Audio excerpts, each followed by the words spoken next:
dear audience? Are you a heart that seeks peace? Then you are in the right place. On this channel, you will witness the inspiring stories of those who have converted to Islam from different religions. Each story is a story of a quest, a transformation, and a spiritual awakening.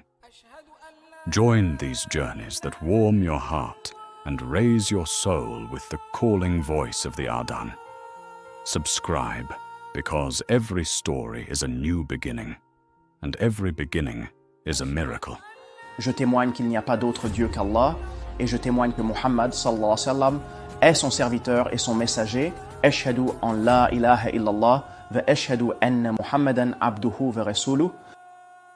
Have you ever felt lost in the vastness of the universe? I am Dr. Pierre Dubois, a 62-year-old geologist. As I sit on the balcony of my home in Lisbon, watching the Tagus River merge into the Atlantic Ocean, I write these words. When I close my eyes, I travel back years to the clear, bright days of my childhood. On the pebble shores of Normandy, I used to collect stones tossed ashore by the sea. Every morning before sunrise, I would dash to the beach despite my mother's protests. Pierre, it's too early. In my small hands, each stone the sea gifted me whispered a different story. Some were clear as crystal, others bore traces of volcanic ash, and some carried the silent testimony of million-year-old fossils. My father was an old fisherman. In the evenings by the fire, he would ask, Pierre, where do you think these stones come from? I would respond with childish explanations, unaware of the scientific terms. He would smile and say, one day you'll discover it. My mother would stroke my head and murmur, this child is so curious. After high school, I began studying geology at the Sorbonne University in Paris. My first lecture was Professor Marcel Giraud's Secrets of the Earth. The elderly professor walked in holding a small piece of stone. This, he said, is a 4.6 billion-year-old story. Who do you think wrote it? The class fell silent. From the back row, I answered, nature. The professor smiled. Or perhaps a power beyond nature. During my university years, I was consumed by a thirst to master every branch of geology, crystallography, mineralogy, petrology, stratigraphy. Each lesson deepened my understanding of our world's complex structure. Yet, something was missing. Science answered how, but the question of why lingered in the air. After graduation, I began working at the CNRS, French National Center for Scientific Research. My first assignment was researching geological formations in the ocean depths. Over the years, I dove into the Atlantic, Pacific, and Indian Oceans. Each descent revealed a new world. Into the depths, light in the darkness. It was the summer of 1987. That day, I was about to embark on one of the most important dives of my life. Our bathyscaphe, l'Abyssal, was set to descend to 500 meters. With me was Dr. Amira El Mansouri, a 35-year-old North African geophysicist. Despite her family's and society's objections, she had proven herself in science. Amira was one of those rare souls who live both science and faith with the same heart. At 6 a.m., we met on the deck of our research vessel, Marie Curie. The ocean was unusually calm that morning, the waves singing beside the ship. After final checks oxygen levels, communication systems, emergency protocols were ready. Are you ready, Pierre? Amira asked, her eyes alight with excitement and serenity. Ready, I replied, though a strange tremor ran through me. This dive felt like more than a scientific expedition, it was a personal journey. As the bathyscaphe submerged, sunlight faded. 100 meters, 500 meters, 10 meters. With each passing second, the noise of the outside world dimmed, and my heartbeat grew louder. The metallic scent of the vessel felt claustrophobic, yet the images on the screens quickened my pulse. At 20 meters, we entered a world of absolute darkness.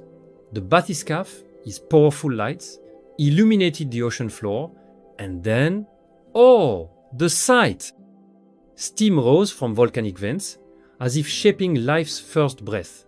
Strange creatures antennaed fish, giant crabs, beings I'd never seen dance in a harmony that felt divine. Amira watched in silent awe. Then, softly, she began reciting something in a melodic language. "What are you saying?" I asked. Without looking away, she translated, "The creation of the heavens and earth is greater than the creation of mankind. Yet, most people do not know." Quran 40:57. Her words drowned out the hiss of the oxygen tank. A warmth spread through my chest, as if light from the ocean depths had touched my heart. "What was that?" I wondered. Amira turned to me, her eyes knowing. "A verse from the Quran," she said, "about the majesty of creation." The phrase echoed in my mind throughout the dive. We collected samples, studied rock formations, documented thermal vents, but Amira's words never left me. Could there truly be a power behind this magnificent order? When we surfaced, evening had fallen. On deck, as we analyzed our findings, Amira approached me, holding a small green book. "This," she said, "is a French translation of the Quran. If you'd like, you can read it." As I took it, warmth surged through my fingers, spreading through my body. That night, in the dim light of my cabin, I turned its pages. The verses flowed like waves, each deeper than the last. Passages about science struck me most. Have they not traveled through the earth and observed how creation began? Quran 29:20. Reading this, I remember the stones of my childhood. Had my life's work studying rocks, diving into oceans been an unconscious search for the origins of creation? Another verse. Is he who created the heavens and earth and sends down rain from the sky, producing fruits as provision for you, is he equal to false gods? Quran 27:60. As a geologist, I understood water cycles, how rain nurtured life. Yet these verses made me feel I was learning it anew. At midnight, I stepped outside. Stars danced on the water. A strange peace-filled maze if I'd found a trail to something I'd long sought.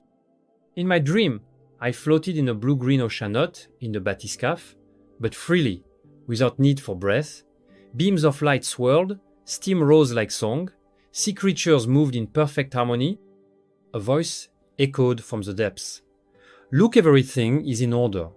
Every atom, every cell, every creature, each as a creator. I couldn't see the speaker, but the peace I felt was indescribable. I woke with tears on my pillow. "What was that?" I whispered. My heart felt full, as if I'd found what I'd spent years searching for. At dawn, I told Amira. She smiled. "Perhaps Allah is giving you a sign." The struggle, science and faith. Back in Paris, my research continued, but now every mineral under my microscope told a new story. A crystal's perfect geometry felt like divine artistry. A fossil's ancient tale humbled me before time's vastness. I began watching lectures about Islam. One scholar, Dr. Zakir Naik, said, "Science is the study of Allah's creation." The words resonated with my life's work, but my peers didn't understand. At a dinner with Professor Giraud and colleagues, conversation turned to my recent absence from social events.